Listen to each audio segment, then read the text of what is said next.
The mocking in the heart of the sun-drenched meadow, Terrance the Tortoise moved at his own deliberate pace. The other animals, especially a boisterous rabbit named Rex, often teased him. "Hurry up, Terrance. A snail could beat you in a race," they'd laugh. Terrance would simply smile and continue his steady plod. The true challenge one day, Rex challenged him to a race not to the old oak tree, but to the peak of the distant Whispering Mountain. It was a journey of many days, filled with unknown dangers. The other animals gasped. It was impossible for Terrance. The unseen race Terrance accepted, not to prove he was fast, but to prove he could finish. He knew this wasn't a sprint, it was a test of endurance.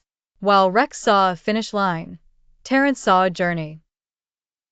The rush of the rabbit with a flash of white tail, Rex exploded from the starting line. He was a blur of speed, disappearing into the horizon within minutes. He never looked back, confident in his victory.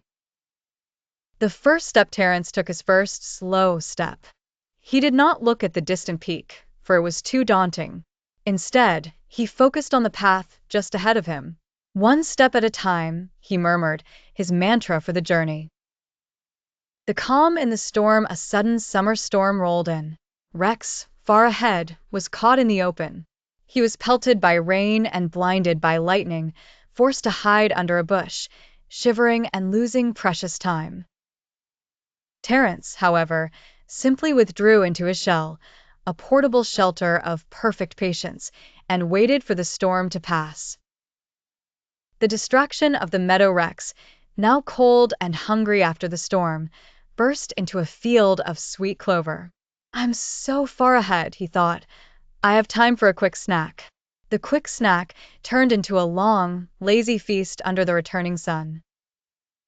The steady climb, meanwhile, Terrance never stopped moving. He reached the base of Whispering Mountain and began his ascent. His slow, methodical pace allowed him to find the most stable footholds and the safest path upward. The rabbit's panic. Rex awoke from his nap with a jolt. He had slept for hours. He shot toward the mountain, his heart pounding with panic. He took risky shortcuts, scrambling up loose gravel and thorny bushes. A costly shortcut. In his frantic rush, Rex's foot slipped on a loose stone. He tumbled down a small ravine, twisting his ankle. His speed was now useless. He could only hop slowly, each movement sending a jolt of pain through his leg. The wisdom of the pace. Terrance, plodding steadily upward, found Rex looking miserable and injured. He didn't gloat. He didn't rush past. He simply said, "The path is easier a little to the left," and continued on, one determined step after another. The view from the ledge. Terrance reached a high ledge. Instead of rushing on, he paused. He saw the entire valley spread out below him, beautiful and serene. He noticed a family of butterflies emerging from their cocoons, a process that cannot be rushed. In his slowness, he witnessed the world's miracles. The finish line. With a final, steady step, Terrance the Tortoise reached the peak of Whispering Mountain. He stood there, not out of breath, but filled with a deep and quiet satisfaction. The setting sun painted the sky in glorious colors, a reward for his journey.